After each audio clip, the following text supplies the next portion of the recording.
Financial Grownup Guide, 8 Steps to Being a Great DIY Investor with Clint Haynes, certified financial planner and founder of NextGen Wealth.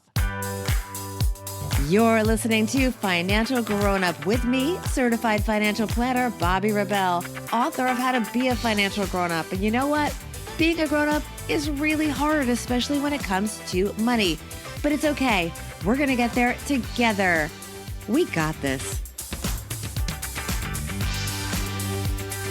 Welcome, everyone, to a new edition of our Financial Grownup Guide series. Today, we are going to be talking about 8 steps to be a great DIY investor with my new friend, Clint Haynes. He is a certified financial planner and the founder of NextGen Wealth. We actually met recently at FinCon, where I got to hear all about his business, working with millennials and Gen X clients primarily, with an emphasis on basically comprehensive financial planning. But the truth is, not all of us are ready or have the need for a full financial planner. So there are things that we can do on our own. And that's something that Clint and I were talking about. And I asked him to come on and share some wisdom with all of us. So welcome, Clint. Yeah, thank you so much, Bobbi. I'm excited to be here and to speak with your audience.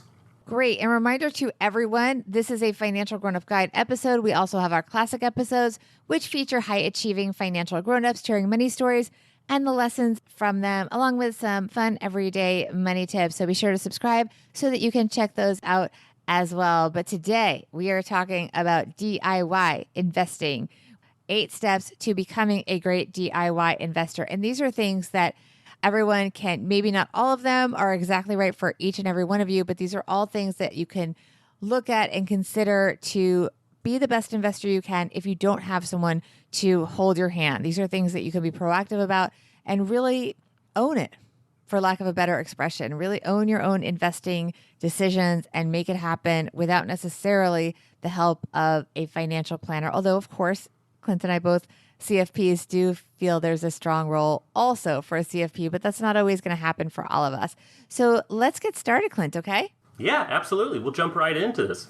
All right. So the first one is understanding how to invest for the time frame for each goal. Tell us a little bit more about that. I try to, with my clients at least, split up this. They may have different goals from retirement to a new car to a down payment for a house or whatever these big financial goals are.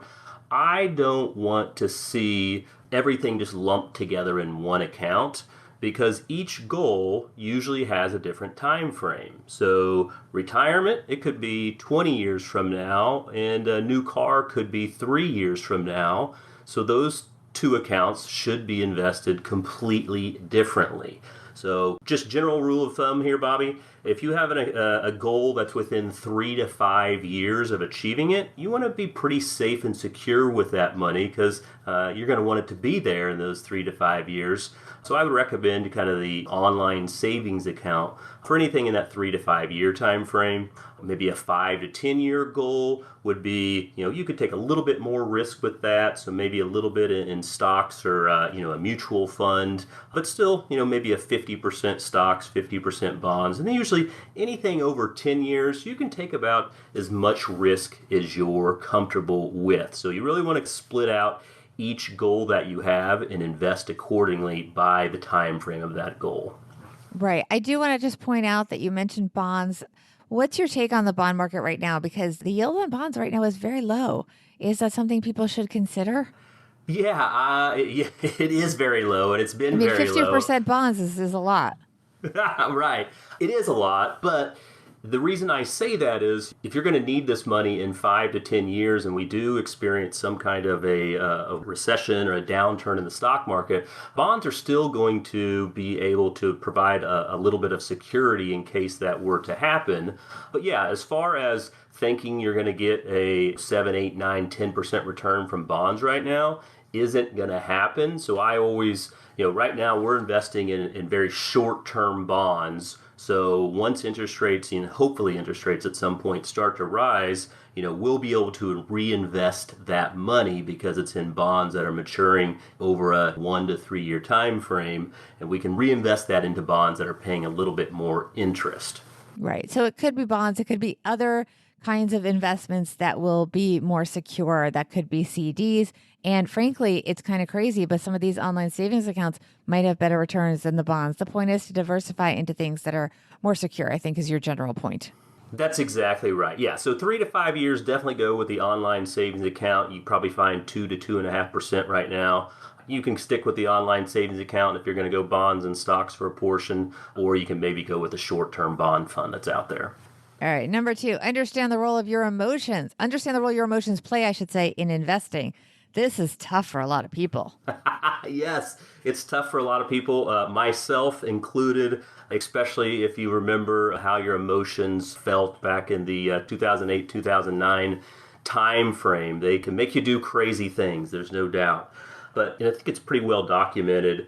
Your emotions are really by far the most important factor that determines the long-term investment return of your portfolio. Because when things aren't going to plan, we tend to want to do crazy things, whether it's the talking heads or somebody telling you something, or your gut or your next door neighbor saying you need to get out.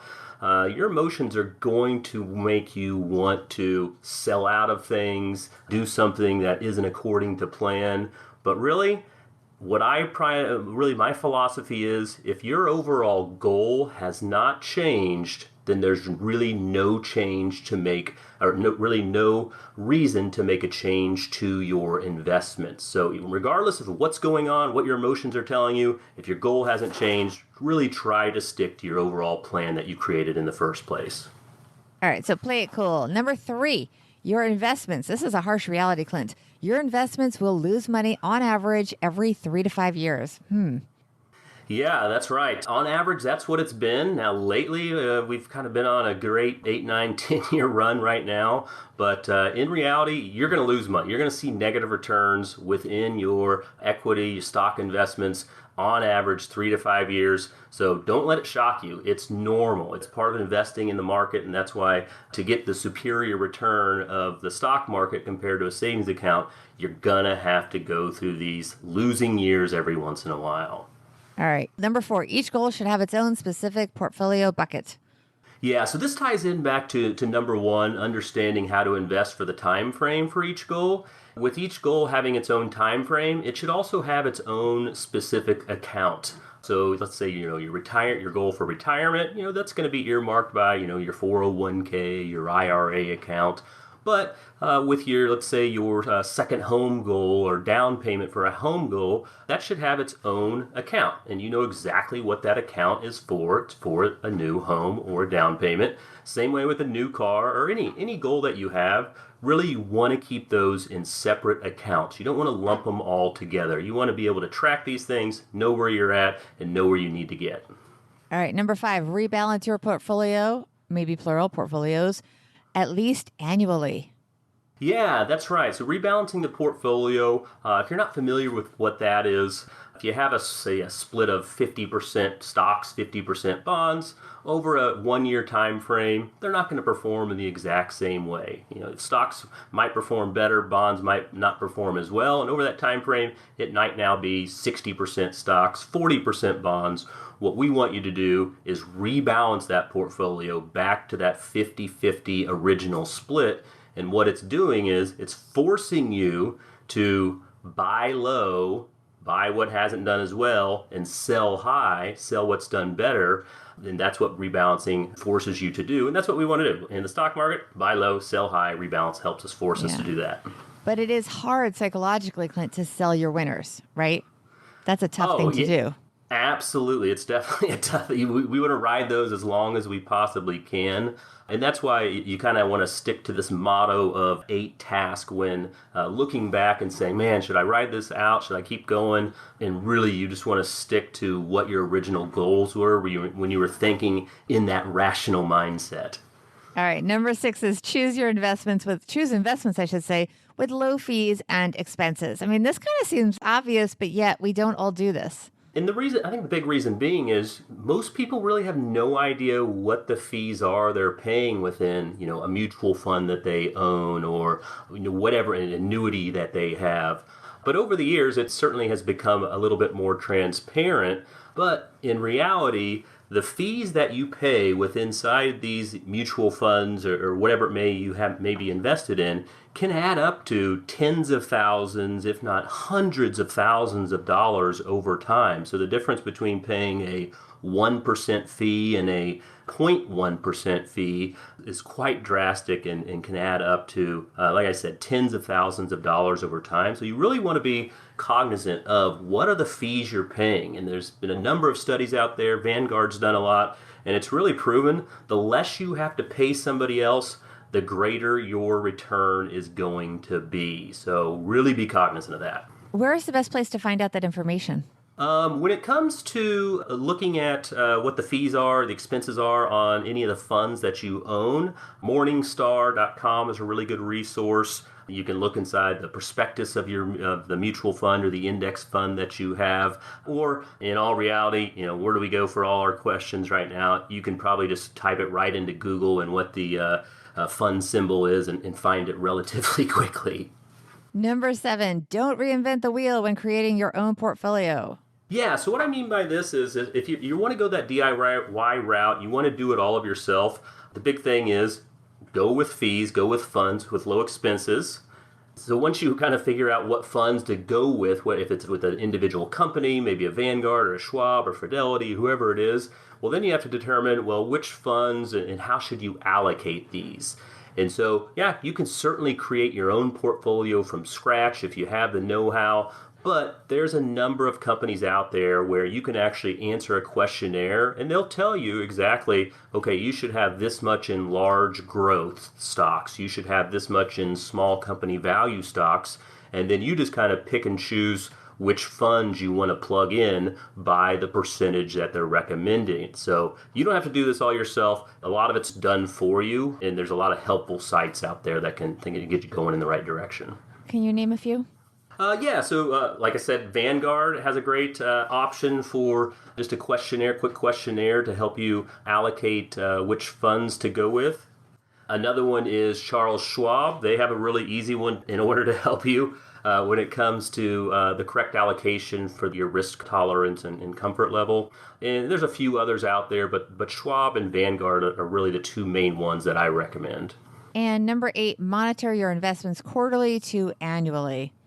Yeah, so it's also been proven over time, the more you look at your investments, the lower your return is going to be, because if you look at this stuff every single day, it'll probably drive you crazy. So I would recommend looking at your accounts, maybe on a quarterly to an annual basis. You don't need to look at these things every single day, just because your emotions will get in the way. And a lot of times they'll force you to do something that maybe isn't going according to plan. So it's really just have an idea, have a plan, set reminders on your calendar, anywhere from that quarterly to annual basis to look at your investments. Yeah, I would be tempted. I do sometimes look more often than I probably should. And that can be great when things are going well, but it can also really tempt you to make some moves that maybe aren't in line with your long-term plans.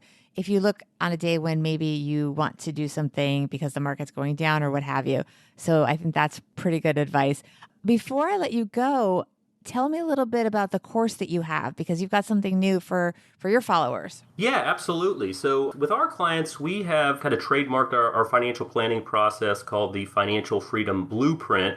And it's really been a passion project of mine to get that out to other individuals who, may not need a financial advisor, may not want to pay for a financial advisor, but would just want to put, a good overall plan together for themselves and their family.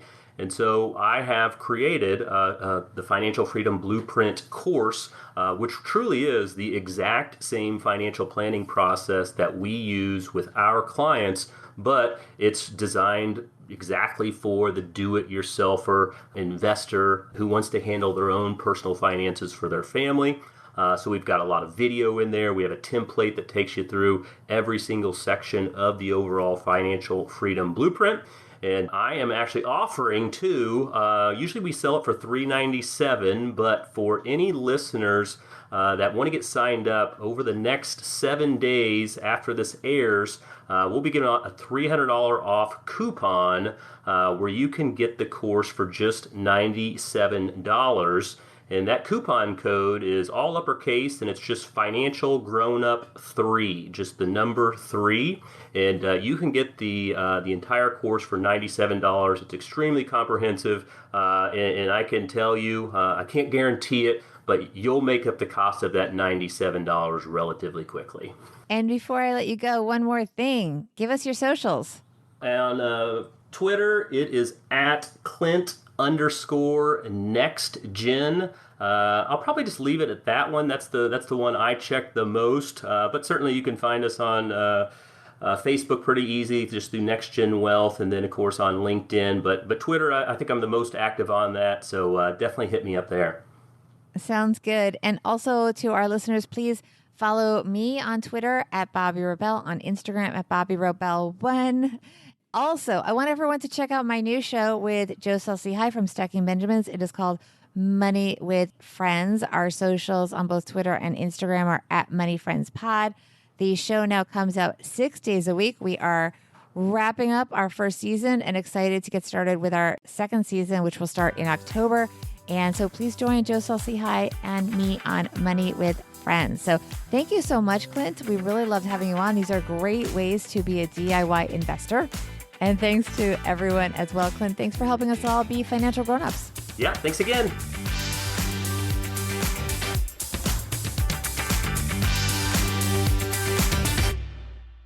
Financial Grown-Up with Bobby Rebell is edited and produced by Steve Stewart and is a BRK Media production.